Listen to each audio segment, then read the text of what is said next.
Now the discussion on demand for grants. जनाब कौसर मोइनुद्दीन साहब।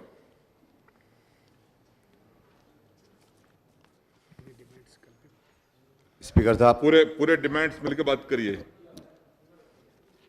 Speaker साहब, मैं आपके ज़रिए जो 2021 और 22 का जो बजट हुआ और जिसके ऊपर आज डिमांड्स पर आपने मुझको मौका दिया, मैं आपके ज़रिए जो आज के डिमांड्स है हाउसिंग, SC, ST, BC और BC minority welfare, women children welfare, revenue excise, commercial tax, transport, home affairs, agriculture, animal husbandry, civil supply.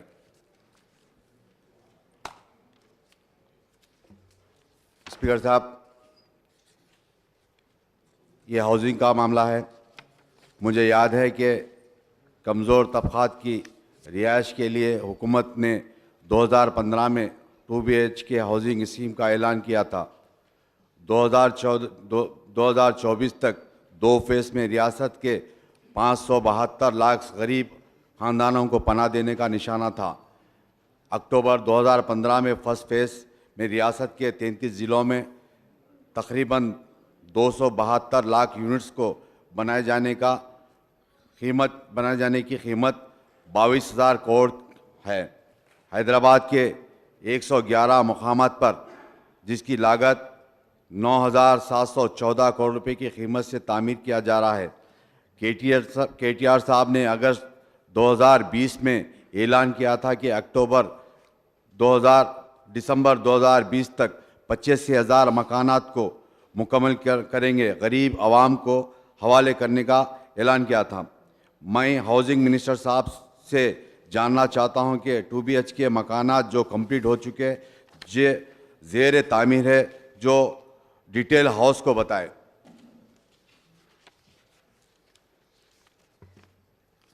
Social welfare. Speaker साहब, सोशल शेड्यूल कास्ट को जो ABCD कैटेगरी में नवंबर 2014 में house resolution pass किया गया। पिछले 7 साल से मरकज़ी हुकूमत ने इस फैसले को मद्देनज़र रखा हुआ है। मैं आपके ज़रिए मालूम करना चाहता हूँ। ट्रिपल वेलफेयर, मैं हुकूमत से गुजारिश करूँगा कि जो SC एंड ST बैकलॉग जो पोस्ट के लिए एक खुसूसी नोटिफिकेशन निकाल कर जो पोस्ट को जो खाली है उसको फिल करें। BC वेलफेयर, हालिया में BC कमीशन का चेयरमैन और मेंबर्स का टर्म ख़त्म हो चुका है और न्यू अपॉइंट अब तक नहीं किया गया है। स्पीकर साहब, कल्याणा लक्ष्मी शादी मुबारक जो हज़ारों एप्लीकेशन रेवेन्यू डिपार्टमेंट में है, पिछले 1.5 साल से जो पेंडिंग एप्लीकेशंस है और उन एप्लीकेशंस के लिए जो गरीब आवाम, जो बच्चों के वालिद और वालिदैन वो शख्स के इंतज़ार में हैं। मैं आपके ज़रिए हुकूमत को ये बताना चाहता हूँ कि जल्द से जल्द इन शख्स को फ़ंड रिलीज़ कर कल शादी मुबारक हो या कल्याणा लक्ष्मी के फ़ंड को रिलीज़ कर कल जल्द से जल्द बहाल करें।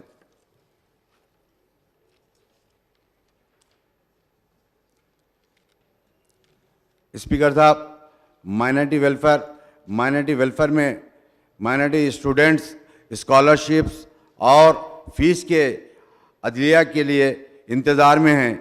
मैं आपके ज़रिए बताना चाहता हूं कि ये स्कूल्स मैनेजमेंट हो या स्कूल मैनेजमेंट अभी तक उन तकलीफ़ का सामना करना पड़ रहा है और साथ ही साथ स्कूल के स्टाफ को भी तनख्वाहें भी नहीं मिल रही हैं। रियासत में हज़ारों एकड़ वक्फ बोर्ड प्रॉपर्टीज़ पर नाजायज़ कब्ज़ा होते जा रहा है और साथ ही साथ शहर हैदराबाद के अलावा जो रियासत तेलंगाना के कई वक्फ प्रॉपर्टीज़ हज़ारों एकड़ में जो एग्रीकल्चर या दीगर लैंड्स के ऊपर नाजायज़ कब्ज़ा होते जा रहा है और वक्फ बोर्ड खामोशी बैठकर तमाशा देखते जा रहा है।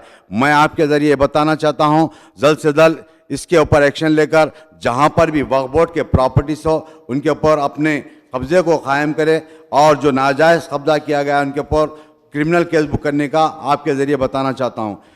CM साहब ने ऐलान किया था कि माइनॉरिटी स्टडी सर्कल और रेसिडेंट कोचिंग सेंटर्स के लिए स्टार्ट करने के लिए, मगर कामयाबी नहीं हुई।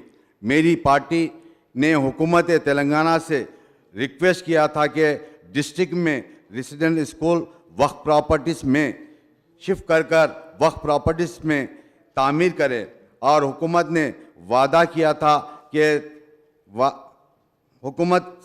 हुकूमत ने वादा किया था कि जो गरीब ठेला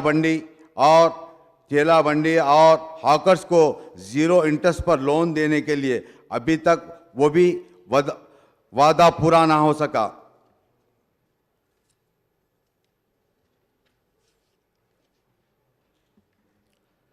स्पीकर साहब, हज हाउस के बाजू अंडर कंस्ट्रक्शन जो बिल्डिंग जो तामीर हो रही है, मैं आपके ज़रिए बताना चाहता हूं, जो बिल्डिंग के लिए साबिक़ा में जो हमारे होम मिनिस्टर साहब है जनाब महमूद अली साहब और जनाब मेरे अकबरुद्दीन अवी साहब ने मिलकर साथ ही साथ मुस्लिम एमएलएस के साथ उस बिल्डिंग का मुआयना किया।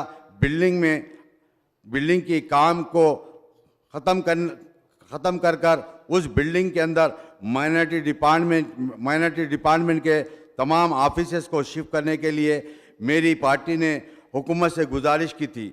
मेरी जमात ने हुकूमत से गुजारिश की थी कि परमानेंट बिल्डिंग बनाकर रेसिडेंट स्कूल्स और वक्फ प्रॉपर्टीज़ के जहाँ पर भी तामीर करें, उन नॉमिनल रेंट लेकर वक्फ बोर्ड के इस लैंड के ऊपर जल्द से जल्द जितने भी प्रॉपर्टीज लैंड वक्फ बोर्ड के लैंड से उन माइनॉरिटी बिल्डिंग्स को, उन तमाम स्कूल्स हो या दीगर ऑफिस को, उन तमाम नॉमिनल रेंट लेकर इस बिल्डिंग के अंदर शिफ्ट करने के लिए मेरी जमात की तरफ से गुजारिश किए थे।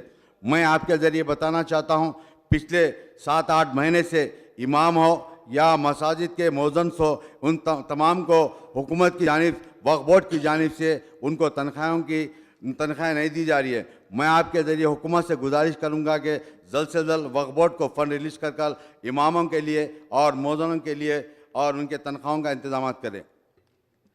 स्पीकर साहब, अनिसिल गुरबा जो मेरी पार्टी के फ्लोर लीडर है जनाब अकबरुद्दीन अवैसी साहब ने हुकूमत से नुमाइंदगी कर PWD ऑफिस के लैंड अनिसिल गुरबा के लिए अलॉट किया गया था, और जिसके बाद 2017 में हमारे CM साहब ने उस बिल्डिंग का संग बुनियाद रखे थे, जिसकी लागत 20 करोड़ की लागत से थी, मगर चंद महीनों से उस बिल्डिंग का काम स्लो चल रहा है। मैं आपके ज़रिए बताना चाहता हूं माइनॉरिटी मिनिस्टर साहब को उस बिल्डिंग को जल्द से जल्द तामीर कर उस बिल्डिंग के अंदर फिर से अनिसिल गुरबा को शिफ्ट करने के लिए बताना चाहता हूं।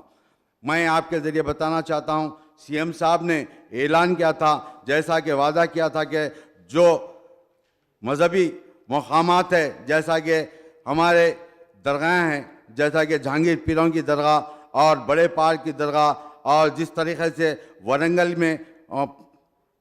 में जो दरगाह है जान पाक की दरगाह और निज़ामाबाद की बड़े पार की दरगाह, हुसैन शाह अली दरगाह, इन दरगाहों को जो आते हैं ज़ायरीन, उनके इंतज़ामात के लिए वहाँ पर इंतज़ामात के लिए गुजारिश की थी, मगर वो भी आज तक अधूरा रह चुका है।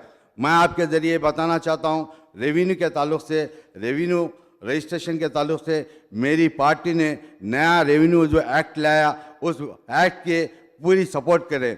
मैं आपके ज़रिए बताना चाहता हूं कि जो मेरी पार्टी के फ्लोर लीडर जनाब अकबरुद्दीन साहब ने CM साहब से बताया था कि जितने भी नोटराइज डॉक्यूमेंट्स है, उन नोटराइज डॉक्यूमेंट को कम से कम नॉमिनल रेट लेकर इन रजिस्ट्रेशन कराने के लिए मेरी जमात के फ्लोर लीडर ने जनाब अकबरुद्दीन साहब ने गुजारिश करे थे, और साथ ही साथ 58-59 जो के लिए भी बताए थे। हैदराबाद के अंदर, हैदराबाद हो या सिकंदराबाद हो, जहाँ पर भी लैंड्स के रजिस्ट्रेशन में बहुत इजाफा हो चुका है। न्यू सब रजिस्ट्रेशन ऑफिस और बनाने की ज़रूरत है। और मैं आपके ज़रिए बताना चाहता हूँ, जो CM साहब को हमारे फ्लोर लीडर साहब ने जो बताए थे, जो बंदलागुड़े के अंदर न्यू रजिस्ट्रेशन ऑफिस बनाने के लिए, मगर वो अब तक अधूरा रह चुका है। मैं आपके ज़रिए बताना चाहता हूं कि जो कमर्शियल टैक्स है, पेट्रोलियम प्रोडक्ट्स हो या जैसा कि गैस हो या दीगर चीज़ों के लिए वैट कलेक्शन में 98,000.8 का जो करोड़ों की वो होती जा रही है। हालिया में तेलंगाना मिनिस्टर सेंट्रल हुकूमत से बताया गया था कि पेट्रोलियम की कीमत को इजाफा और उसकी इजाफा में कम करने के लिए डिमांड किया गया था। और दूसरी तरफ बीजेपी मिनिस्टर ने और कई लीडर्स ने रियासत के हुकूमत के स्टेट वैट को कम करने के लिए डिमांड किया था। मैं आपके ज़रिए बताना चाहता हूं, ये बीजेपी टीआरएस की भोला भाली वजह से गरीब आवाम परेशानी का सामना करना पड़ रहा है।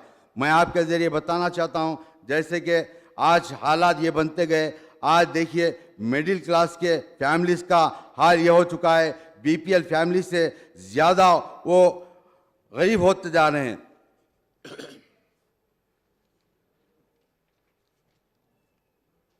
होम डिपार्टमेंट, इस साल बजट में होम डिपार्टमेंट के लिए 6,465 करोड़ रुपए अलॉट किया गया। गवर्नर और हमारे फाइनेंस मिनिस्टर साहब ने बजट में इस स्पीच में बोले थे कि रियासत में लैंड ऑर्डर इफेक्टिव और मेंटेन किया जा रहा है। मैं आपके ज़रिए बताना चाहता हूं, हुकूमत ने जो पिछले लॉकडाउन के मुद्दत में जो दोनों शहरों के अंदर जो क्राइम का जो ग्राफ कुछ तक कम हो चुका था, उसके बाद लॉकडाउन होम जो फिर शुरू होने के बाद और लॉकडाउन हटाने के बाद आज देखते होंगे दोनों शहरों के अलावा जो रियासत के मुख्तलिफ हिस्सेजात के अंदर दिन दाड़े मर्डर होते जा रहे हैं। मैं आपके ज़रिए ये भी बताना चाहता हूँ, जो पिछले महीने जो पेद्दापल्ली के अंदर एक वकील और उनकी वाइफ का मर्डर किया गया, जो दिन की रोशनी के अंदर इस मर्डर और साथ ही साथ कई जगह पर ऐसे दिन की रोशनी रात के अंधेरे में कई मर्डर्स होते जा रहे हैं। मैं आपके ज़रिए बताना चाहता हूँ, और साथ ही साथ रियासत के दूसरे हुकूमतों में जो आज जहाँ पर भी जो सीसी कैमरों का इंतजाम नहीं है, वहाँ पर लाइन ऑर्डर किस तरीके से मेंटेन किया जा रहा है।